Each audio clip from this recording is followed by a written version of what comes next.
तो नमस्कार। तो चलिए आज फिर शुरू करते हैं।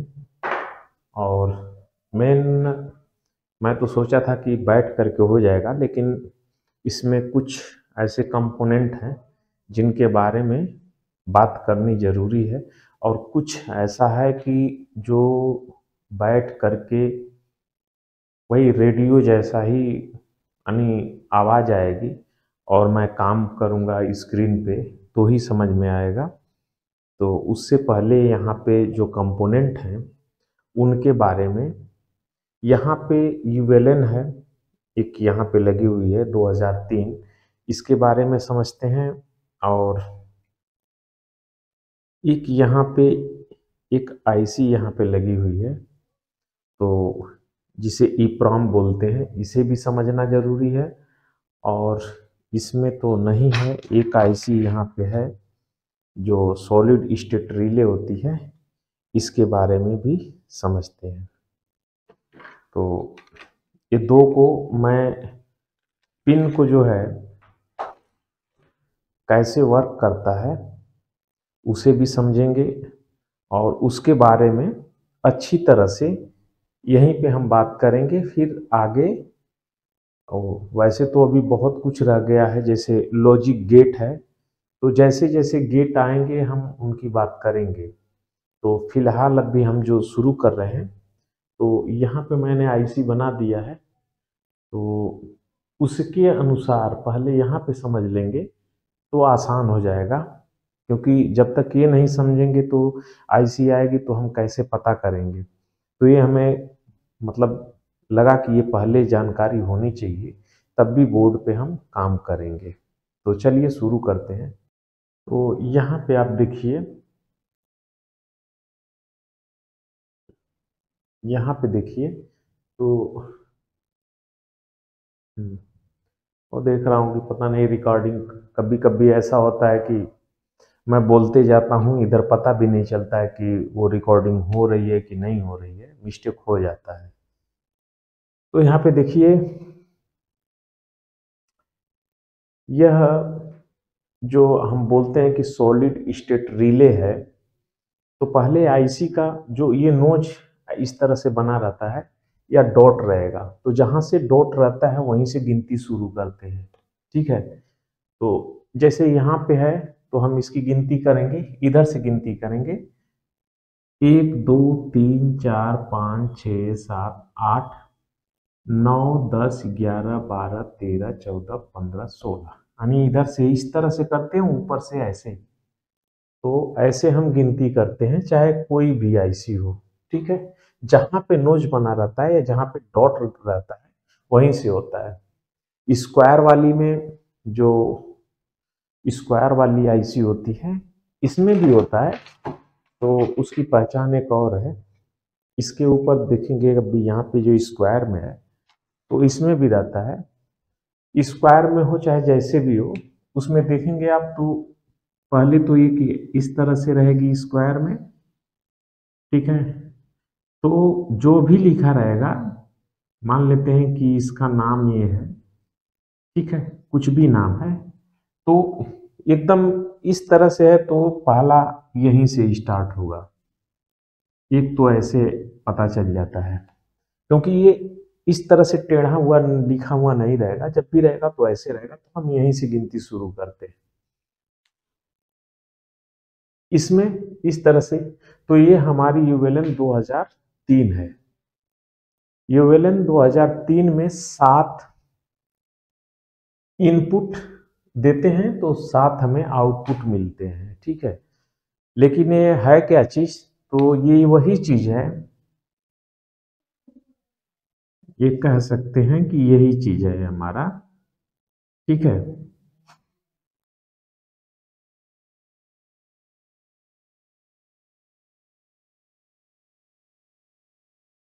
एनपीएन ट्रांजिस्टर है, हम कह सकते हैं कि एनपीएन ट्रांजिस्टर है। इसमें देखिए तो इस तरह से बोला जाता है कि ये ऐसे एक, इसमें ये जीएनडी है और ये वीसीसी है, यानी ये ग्राउंड पिन रहती है। जो देखिए 1 2 3 4 5 6 7, 7 तो इसके इनपुट हो गए। 8वीं नंबर जो है, ये 8 मैं लिख देता हूँ और 9 नंबर, यहाँ पे 9 नंबर। तो 9 नंबर VCC रहती है, लेकिन उसमें आप सप्लाई किसी किसी बोर्ड में देखेंगे तो इस पे सप्लाई दी जाती है, किसी किसी बोर्ड में नहीं दी जाती है। तो ऐसा नहीं है कि ये काम नहीं करेगी। तो इसे समझ लीजिए कि ये क्या चीज़ है, वही चीज़ ये है। या हम ये कह सकते हैं कि ये 7 यानी 7 पीस उठा करके इसके अंदर बिठा दिया गया है। ये 7 पीस उठा करके बिठा दिया गया है। वो कैसे बिठाया गया है, तो सबका अगर मान लेते हैं कि 5, 6, 8, 10 जो भी है हमारे पास, हमने ले लिया, सबको लगा दिया यहाँ पे, और सबका ग्राउंड देख करके यहाँ पे कॉमन कर दिया। समझने के लिए मैं बता रहा हूँ। यहाँ पे मैंने ट्रांजिस्टर लगाया इस तरह से, ये आउट हो गया, यहाँ पे कर दिया, और ये जो है इसको मैं ला करके ग्राउंड के साथ जोड़ दिया, फिर यहाँ पे एक रख दिया, फिर इस तरह से, फिर इस तरह से निकाल करके इसका ग्राउंड मैं ला करके यहाँ पे रख दिया। इसका जो बेस है इसको मैंने ला करके यहाँ पे कनेक्ट कर दिया, सॉरी यहाँ पे कर दिया, इसका बेस यहाँ पे कर दिया, यानी सबका जो ग्राउंड है ग्राउंड के साथ कर दिया, और सबका आउटपुट इसके सामने कर दिया, ठीक है, और सबका बेस है ये। लेकिन एक्चुअल में ये गेट अगर ऐसे समझते हैं तो कोई हर्ज नहीं है, वैसे ही है। लेकिन ये एक्चुअली इसके अंदर जो है जो गेट लगा होता है, इन्वर्टिंग गेट बोलते हैं। तो इन्वर्टिंग अभी तो मैंने गेट के बारे में बताया नहीं। तो बस इतना आप समझिए कि अगर इसमें आप 5 वोल्ट की सप्लाई देते हैं, इसमें भी है 2 वोल्ट पे एक्टिवेट होता है, यानी मिनिमम वोल्टेज 2 देंगे ना तभी एक्टिवेट हो जाता है। लेकिन 2 वोल्ट पे एक्टिवेट तो होता है, लेकिन कभी भी बंद भी हो सकता है, यानी वो पूर्ण रूप से ऑन नहीं होगा। जैसे कि पिछले वीडियो में ट्रांजिस्टर के मामले में था, तो वैसे ही यहाँ पे भी है। तो इसको कितना सप्लाई देते हैं, 4 वोल्ट 5 वोल्ट के करीब देते हैं, तो ये फुल्ली काम करता है। तो करता कैसे है कि यहाँ पे सिर्फ ये दिखाने के लिए मैं किया हूँ, इसे हम हटा देता हूँ। जब इसमें आप 5 वोल्ट यहाँ पे सप्लाई देंगे तो ये ग्राउंड को इस तरह से ओपन, यानी यहाँ से ग्राउंड बाहर करेगा। जैसे यहाँ पे हमने बेस पे जब सप्लाई देते हैं तो क्या करता है, ये निगेटिव को निकाल करके इस तरफ फ्लो कराता है, वही काम ये करता है। जब भी आप जिस पिन पे देंगे उसके ठीक सामने वाली पिन पे रहेगा। जैसे यहाँ पे दिए तो यहाँ से आउट होगा, यहाँ पे दिए तो यहाँ से आउट होगा, लेकिन निगेटिव आउट होगा, ठीक है। तो अब ये बात आ गई कि ये कितने वोल्ट। तो अब देखिए यहाँ भी जो ये काम करता था, ये ट्रांजिस्टर, यहाँ पे हम 5 वोल्ट देते थे ना, तो 5 वोल्ट देते थे तो ये कितना आउट करता था,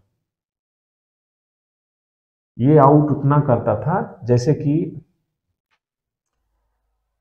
हम यहाँ पे जब रिले लगाए थे तो यहाँ पे अब बात क्या हो गई, प्लस जो भी हम प्लस सप्लाई यहाँ पे देंगे तो ये तो निगेटिव दे रहा है ना।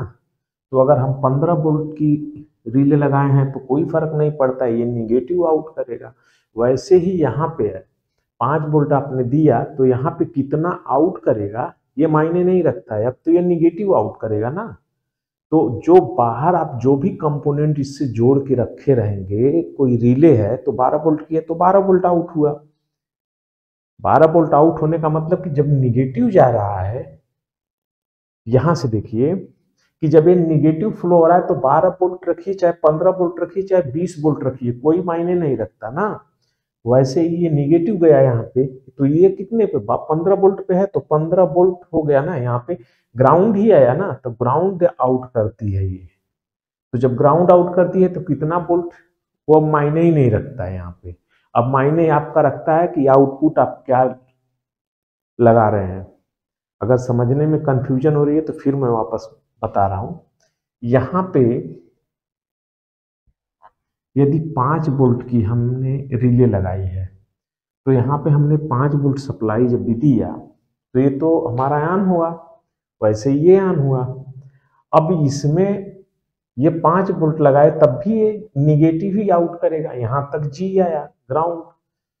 और यदि हम यहाँ पे 15 वोल्ट का लगाते हैं रिले, तब भी तो हमारा ग्राउंड ही आया यहाँ पे, तो ये मायने नहीं रखता है, हमारा लगा हुआ बाहर की जो डिवाइस है उस पे है। अगर नहीं समझ में आएगा तो कमेंट करिएगा, इसमें समझ में आया तो ठीक है। तो इस तरह से ये 7 इसमें सेक्शन बने होते हैं, यानी अगर हमने यहाँ पे सप्लाई वही दिया तो इसके सामने से ये ग्राउंड कनेक्ट हो जाएगा, ये इसके साथ में कनेक्ट हो जाएगा। जिसमें हमने सप्लाई दिया, अगर मैं कहूं कि अगर हमने सबने सप्लाई इस तरह से दे दिया है, ठीक है, सभी में सप्लाई दे दिया, तो सभी से ग्राउंड निकलना शुरू हो जाएगा इस तरह से, ठीक है। एक पे नहीं दिया है तो एक पे नहीं जाएगा, आप समझ गए। तो इस तरह से ये काम करता है, जितने में हमने सप्लाई दिया उतने में ये ग्राउंड आकर के यहाँ पे लग जाएगा, यानी इस पिन पे ग्राउंड आ जाएगा। ये तो हो गई इसकी बात। अब हम बात कर लेते हैं इसकी। तो ये कौन सी है, तो ये है 2003 है, ULN इसी नाम से आता है, 2004 भी नाम से आता है। और किड किड करके एक आती है 65 कुछ करके आती है, वो भी नंबर रहता है, लेकिन उससे मायने नहीं रखता है।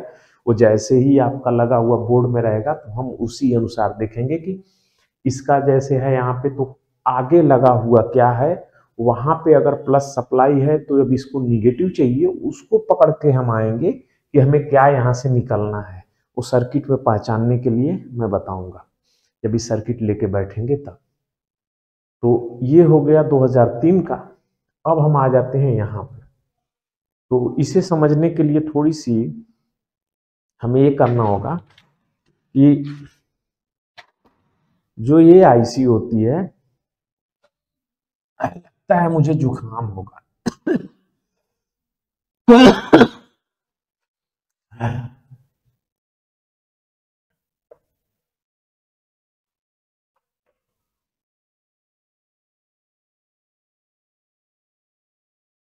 गेट रह जाता है तो गेट को मैं पीडीएफ जो है करूंगा, और उसका मैं बता देता हूं कि उसको समझने के लिए कैसे करेंगे।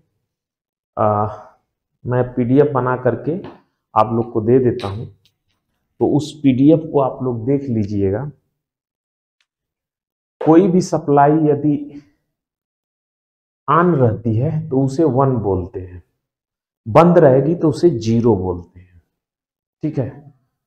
जैसे अगर मैं कहूं कि स्विच ऑन तो 1, इस इलेक्ट्रॉनिक भाषा में यही रहता है कि 1 का मतलब डिजिटल जब भी हो जाएगी सर्किट ना, तो उसमें यही रहता है, उसमें ये नहीं रहता है कि कुछ चालू है कुछ बंद है, ऐसा नहीं होगा।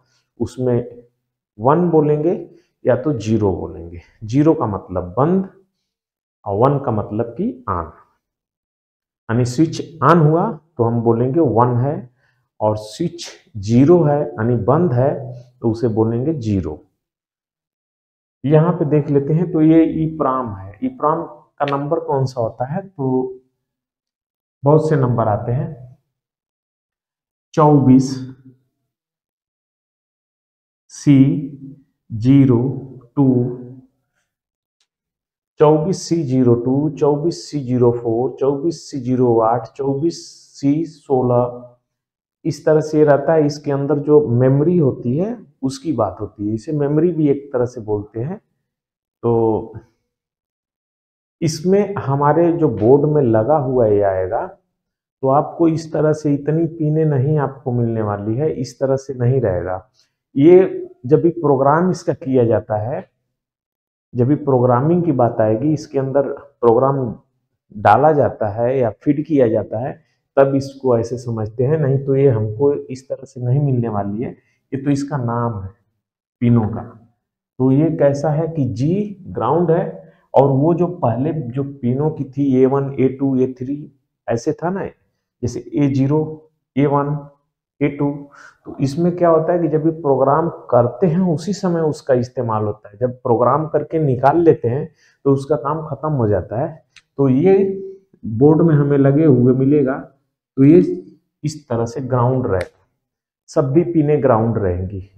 और यहाँ पे भी एक पिन है जो कि डेटा को डालते समय ही उसका इस्तेमाल होता है, तो ये पिन भी ग्राउंड होती है, यानी इस पिन को भी हमने हटा दिया।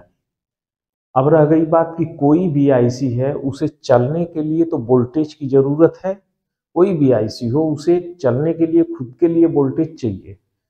तो यहाँ पे इसकी VCC और ये ग्राउंड, यानी इसकी 4 नंबर जो पिन थी एक्चुअल में वो ग्राउंड है, और 8 नंबर पिन जो होती है इसमें VCC यानी सप्लाई देते हैं। तो यहाँ पे 5 वोल्ट से ऑपरेट होगी, हमारे बोर्ड में 5 वोल्ट से ऑपरेट होती है ये। तो यहाँ पे 5 वोल्ट, यहाँ पे प्लस, यहाँ पे माइनस, और सारी की सारी पिनें ग्राउंड होती है।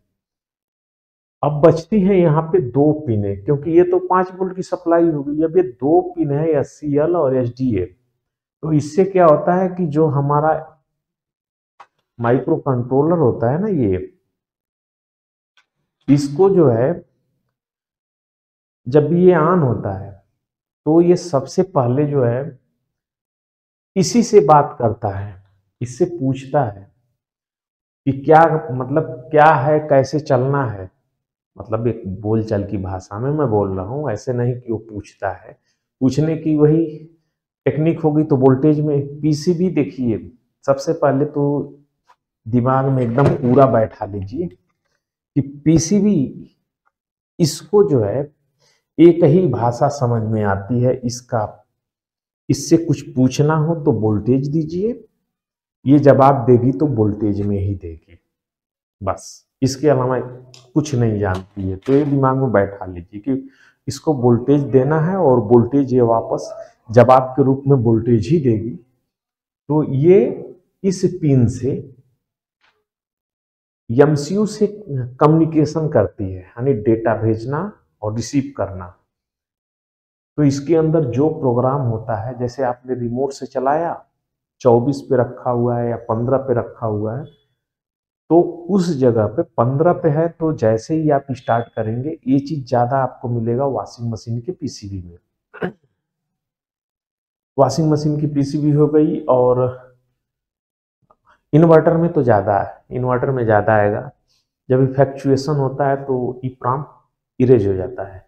और आप लोग टीवी बनाने वाले अगर होंगे तो आप लोग को मालूम होगा कि इसके उड़ जाने की वजह से भी एक, यानी ईप्राम गया तो पूरा सिस्टम जो है डिस्टर्ब हो जाता है, मतलब वो कुछ कोई और मोड में चला जाता है। उस पर हम बात करेंगे, क्योंकि वो बहुत ऐसी चीज है कि आप लोग शायद कुछ लोग को वो नहीं पसंद आएगा, लेकिन नहीं पसंद आएगा मतलब वो राजनीतिक हो जाएगा, इसके लिए वो बोल रहा हूँ। ऐसा नहीं कि जो मैं बोल रहा हूँ वो नहीं, ऐसा नहीं है, राजनीतिक हो जाएगा। ईवीएम मशीन पे बात होगी तब होगा वो। तो यहाँ पे देखिए कि ये डेटा देता है और फिर रिसीव करता है, उसके अनुसार एमसीयू चलता है। वॉशिंग मशीन के पीसीबी में यदि ये ईप्रोम और वॉशिंग मशीन, इन्वर्टर और इस पीसीबी में भी ये अगर ईप्रोम गया तो एक एरर खड़ा होगा, वो एरर जल्दी बनता भी नहीं है। इसलिए नहीं बनता है कि ज्यादातर लोगों को ये मालूम ही नहीं है कि उसका ही प्रॉब्लम है, क्योंकि वो कंपनी के उस बुक में भी नहीं रहेगा। तो कभी कभी क्या होता है कि ईप्रोम इरेज हो जाता है, यानी फ्लक्चुएट होगा कभी पावर, तो वो इरेज हो जाता है। जब इरेज हो जाएगा तो उसको दो तरीके से डाला जाता है। जैसे एक होता है कि अगर ईप्रोम बिल्कुल कंटेक्ट ही नहीं कर पा रहा है, तो एक होता है कि ब्लैंक ईप्रोम डाल करके आप चालू करेंगे और प्रोग्राम को जैसे सेलेक्ट करेंगे तो उतना वो अपने अंदर स्टोर रख लेगा ऑटोमेटिक। कुछ में ऐसा होता है, जैसे टीवी में है तो आप ब्लैंक EEPROM डाल के और जो इसकी चैनल प्लस की बटन होती है उसे बार बार 5-6 बार अगर क्लिक करते हैं तो वो ले लेता है। बाकी फिर आपको सर्विस में खोल करके उसके अंदर फिट करना होता है। वैसे ही अभी इसमें भी है। इसके अंदर तो कुछ ऐसा है नहीं कि 4-6 बटन हो कि आप उसमें कर पाएंगे। तो इसके लिए एक ही ऑप्शन बचता है, वो होता है कॉपी और पेस्ट का। यानी आपके पास सेम बोर्ड है तो उसका कॉपी करिए और पेस्ट करिए। तो अगर EEPROM की समस्या होगी तो वैसे भी मैं रखता हूँ, ऐसा नहीं है। जो बोर्ड आता है उसकी मैं कॉपी करके रख लेता हूँ। और छोटी सी फाइल होती है, वो मेल से भी भेजा जा सकता है, व्हाट्सएप से भी भेजा जा सकता है, वो आप डाल सकते हैं। लेकिन उसके लिए लैपटॉप और कॉपियर होना चाहिए। तो RT108 उसका इस्तेमाल मैं करता हूँ, तो इसीलिए मैं बोल रहा हूँ। तो ये काम करता है EEPROM के अंदर। अगर वॉशिंग मशीन में ये फेल हो जाएगा तो क्या होगा, आप पहले प्रोग्राम दे देंगे तो चलता रहेगा, पावर कट गई तो फिर वहां से नहीं चलेगा, फिर वापस चलेगा। किसी किसी में PCB जो डेड ही हो जाएगी, तो ये भी होता है। किसी किसी AC में क्या है कि जैसे ही आपने उसको 16 पे करके आपने ऑन किया, पावर गई वापस आएगी तो पता चलेगा कि वो 24 पे चला जाएगा। जैसे ऑटो स्विच दबाते हैं तो कैसे वो 24 पे जाके अटक जाता है, या 26 या 23 जो होता है ऑटो में सेट, उस पे ले लेता है। वैसे ही EEPROM के अंदर इसकी मेमोरी जब भी लॉस हो जाएगी, ये नहीं रहेगा, तो MCU समझ ही नहीं पाएगा, यानी यहाँ से इसका संबंध ही टूट जाएगा। ये इसको चलना होता है इसके जरिए, ये जो बताएगा, जो इसके अंदर रहेगा वही ये चलाएगा, और इसके अंदर प्रोग्राम करके डाला जाता है। तो इसकी भी बात अभी आगे करेंगे। इसको भी चलने के लिए तो वही चाहिए, तो अभी उसका भी कर देते हैं, क्योंकि वो चीज़ आज नहीं तो कल आने वाला ही है, तो उसको भी बता देते हैं। इसे भी चलने के लिए प्लस VCC चाहिए ही चाहिए, ठीक है। दूसरा चीज, इसको ग्राउंड भी चाहिए। अब इसको सप्लाई मिल गई, ये काम अभी करेगा, लेकिन एक चीज याद रखिए, एक क्रिस्टल आता है ना, क्रिस्टल, तो क्रिस्टल का काम क्या होता है वो मैं बता दूं आपको, क्योंकि ये कोई बताया नहीं है, शायद ही कोई बताए। आप कितना भी चैनल पे ढूंढिए नहीं मिलेगा। तो देखिए, क्रिस्टल का काम क्या होता है, यह भी ठीक इसके जैसा ही काम करता है। जैसे ये मेमोरी लिया और इसको दिया, वो मेमोरी नहीं लेता है, लेकिन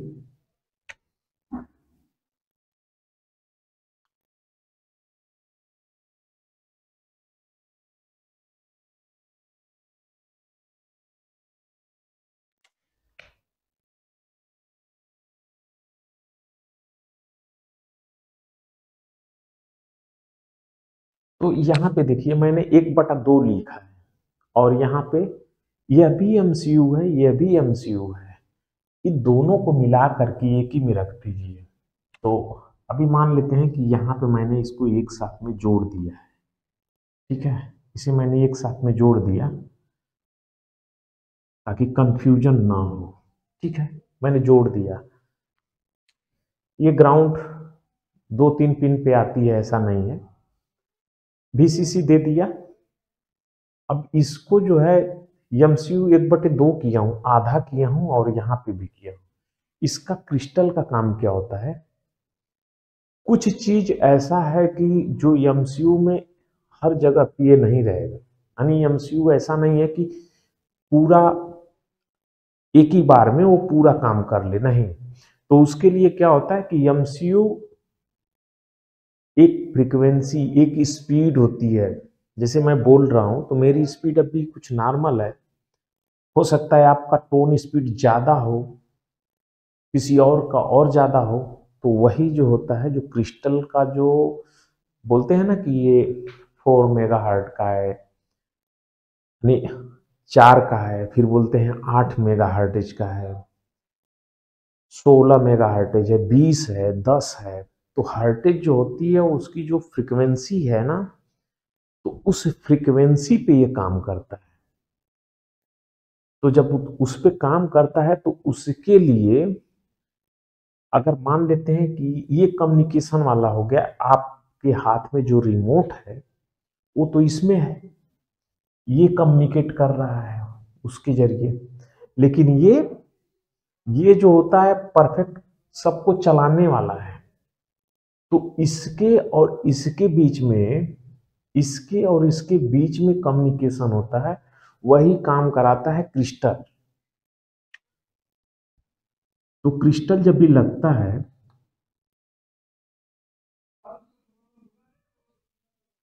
इस तरह से इसको इधर कर लेते हैं, इसको इधर कर लेते हैं, बीच वाला ग्राउंड कर देते हैं, इस तरह से। सही नहीं बना।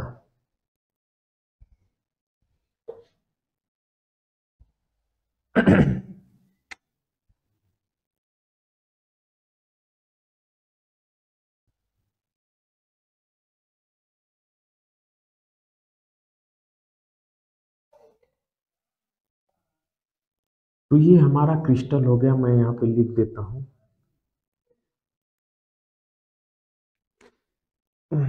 4 मेगाहर्ट्ज का, ठीक है, 4 मेगाहर्ट्ज का। ये 4 मेगाहर्ट्ज का क्रिस्टल मैंने ले लिया। कुछ भी हो सकता है, 8 का भी हो सकता है। अब होगा क्या कि ये उस फ्रीक्वेंसी पे ही इससे बात करेगा, यानी ये इसी फ्रीक्वेंसी पे ये इससे बात करेगा। जब भी प्रोग्राम करते हैं आईसी के अंदर, तो उसको कितने हर्टेज पे हमें प्रोग्राम को सेलेक्ट किया जाता है। जब भी हम करते हैं तो कितने हर्टेज पे करेंगे, तो जब भी प्रोग्राम करते समय ही डिसाइड रहता है, उतने मेगा हर्टेज का क्रिस्टल लगाते हैं। अब होता क्या है कि अगर किसी कारण से ये हमारा जो हर्टेज है वो कम भी हो जाता है, जैसे ये 4000 है, 4 मेगाहर्ट है, अगर 4 मेगा से अगर कम भी होता है तो भी ये बना कर रखता है, ये उसको बना करके रखता है और उतनी की फ्रीक्वेंसी करके इसे दे देता है। जब ये कुछ कहता है तो उतना ही, अगर कम, सब मिला करके ए स्टेबलाइजर का काम करता है उस फ्रीक्वेंसी को बनाए रखने के लिए। अब भी आपको एलजी वगैरह की जो पीसीबी मिलती है, जो पैनल आता है ना, दो ऊपर का आता है जो हम बोलते हैं यूजर बोर्ड, जिसमें बटन होती है, और जो हमारा एमसीयू होता है अंदर साइड में। तो एमसीयू के पास तो हमें ये मिलेगा ही मिलेगा, साथ में जो पैनल हमारा होता है, जो टॉप का जो पैनल होता है यूजर वाला, उसमें भी क्रिस्टल लगा होता है। उसकी फ्रीक्वेंसी भी इसके साथ में मैच होगी तब भी ऑन होने देगा, अन्यथा नहीं ऑन होगा। एक चीज ये याद रखिए। तो क्रिस्टल पहले ध्यान देना होता है। दूसरा चीज रह गया कि वोल्टेज की बात। तो यहाँ पे एक बहुत हाई मान का एक रेजिस्टेंस भी लगता है इस तरह से, ठीक है, इस तरह से एक रेजिस्टेंस लगता है हाई मान का। वो करीब मेग में रहता है, ठीक है, मेग में रहता है ये रेजिस्टेंस। तो जब भी हम वोल्टेज चेक करते हैं, बोलते हैं ना कि हमारा जो क्रिस्टल है इस तरह से, तो हम यहाँ पे वोल्टेज चेक करते हैं, यहाँ पे ये तो जीएनडी होता है, ठीक है, ये जीएनडी होता है ये वाला। और इधर दोनों तरफ हम सप्लाई चेक करते हैं ना, तो जितना इधर सप्लाई है उतना ही इधर होता है, या उसमें कुछ मिली वोल्ट का अंतर होता है, 10 मिली के आसपास में कुछ अंतर होता है। तो सबसे पहले तो अगर मान लेते हैं कि ये 10 मेगा का है, ठीक है, तो यहाँ पे स्टील का अगर आप लगा रहे हैं, नहीं है आपके पास, तो स्टील वाला आपने ले लिया 2 टांग का, और एक 3 टांग का है। तो इसमें कुछ करने की जरूरत नहीं है, 22 का पीएफ मंगा करके रख लीजिएगा। तो 22 का पीएफ ले लीजिएगा और उसको ऐसे कर लीजिएगा कि 2 पीएफ को, जैसे ये पीएफ है, ये दो इस तरह से आप ले लीजिए, दोनों की टांग ऐसे करके जीएन ग्राउंड कर दीजिए।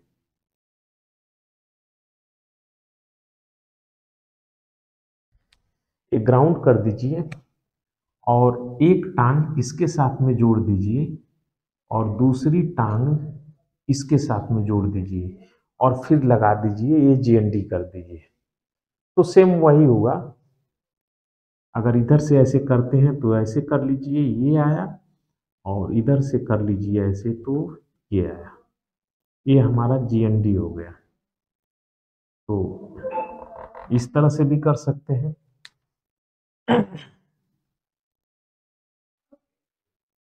ये PF लगाते किस लिए हैं? ये PF इसीलिए लगाते हैं कि इसके अंदर, PF के अंदर भी कुछ